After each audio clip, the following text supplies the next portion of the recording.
Marami talaga nagtatanong sa akin tungkol sa mga inahing baboy ko dito, bakit daw maraming anak, ano daw pinapakain ko sa isang inahin, bakit maraming anak. Hindi po talaga yan nakukuha sa pagkain, kundi nakukuha po talaga doon sa pagka-standing heat po talaga yung inahing baboy at mga lahi na marami sila magbibigay ng anak. At saka dapat maganda po talaga yung similya ng barako bago natin iayin. Magbibigay po talaga ng maraming anak yung isang inahing baboy, at pag bagong iay yung inahing baboy, iwasan po talaga natin na pakainin natin ng marami yung inahing baboy bagong iay. Yun lang po talaga ang tips ko sa mga followers ko sa nagtatanong kung ano po talaga ang diskarte ko dito na bakit maraming anak daw po yung mga inahin na baboy namin dito. Hindi po talaga yan nakukuha sa pagkain, kung hindi nakukuha po yan doon sa pagka-standing heat yung baboy at magandang similya nung barako. Yun lang po ang tips ko sa mga followers ko. Pagdating naman dito sa dumalaga ng mga baboy, yung talagang tamang edad bago natin pabarakuhan dito po sa amin, ang tamang edad po talaga pagbarako sa mga girl na mga dumalaga ay nasa 8 months talaga pataas. Tapos ngayon pagdating ng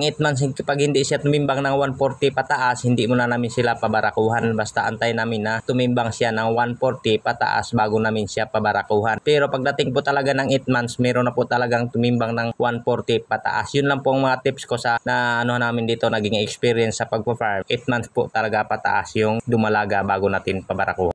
Pagdating ng 10 days simula nung pinanganak yung mga biik, tapos pakainin ng 6 na kilo yung inahing baboy, hindi ba daw magtatay yung mga biik? Hindi na po talaga magtatay yung biik kapag pagdating ng 10 days sila simula nung pinanganak, tapos pakainin mo yung isang inahing baboy ng feeds ng 6 na kilo. Hindi na po talaga magtatay, kasi yun po talaga ginagawa namin dito. Pagdating ng 10 days, pinakain na po talaga namin yung isang inahing na baboy ng 6 na kilo. Depende po sa laki ng isang inahing baboy. Pero kapag magtatay po talaga yung mga biik, kapag pakainin mo na marami yung isang inahing baboy, kapag bagong panganak talaga yung mga biik, tapos pakainin mo ng 6 na kilo yung inahing baboy, dapat kunti lang muna ipapakain natin sa inahing baboy kapag bagong panganak para hindi siya magbibigay ng maraming gatas. Kahit magbibigay po siya ng maraming gatas tapos hindi kaya ubusin ng biik, panis yung gatas at titigas yung didi, maapektuhan din yung inahing baboy kapag tumigas yung didi, baka mamaya lalagnatin. Salamat po. Kung nagustuhan mong video ngayong araw mga bossing, paki-share na lang, paki-follow para updated ka sa mga video dito sa farm. Thank you po. Happy farming.